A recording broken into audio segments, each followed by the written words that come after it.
வடசென்னை நாடாளுமன்ற தொகுதி அதிமுக வேட்பாளர் மனோவை ஆதரித்து அக்கட்சியின் அவைத்தலைவர் தமிழ்மகன் உசேன் தீவிர பிரச்சாரத்தில் ஈடுபட்டார்.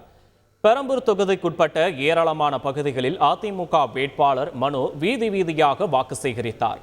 அவருக்கு ஆதரவாக தமிழ்மகன் உசேனும் பிரச்சாரத்தில் ஈடுபட்ட போது மேலதாளம் முழங்க தொண்டர்கள் வரவேற்பளித்தனர். ஏராளமான பெண்களும் மலர் தூவி ஆரத்தி எடுத்து தேங்காய் உடைத்து வேட்பாளர் மனோவின் வெற்றிக்கு வாழ்த்தினர். இந்தியாவை மீட்டெடுக்கவா, இந்தியாவை மீட்டெடுக்க முதல்ல தமிழ்நாடை மீட்டெடுக்க பார்க்குறோம். தமிழ்நாடை மீட்டெடுக்க முடியாமல் சூழ்நிலையில் இன்னைக்கு இருக்கிறாரு. அவர் எங்கே இந்தியாவை மீட்டெடுக்க போகிறார்? இந்திய துணைக்கண்டத்துடைய வரலாற்றிலேயே திராவிட பேரியக்கத்துடைய பரிணாம வளர்ச்சியில் இன்னைக்கு பொதுமக்களால் ஒரு வேட்பாளரை வெற்றி பெற வைப்பதற்கு பொதுமக்களே முன் வந்து இரட்டை இலைக்கு வாக்குகளை தருகிறோம் என்று ராயபுரம் மனோ அவர்களை தேர்ந்தெடுக்க தயாராக இருக்கிறார்கள் என்பதுதான் உண்மை.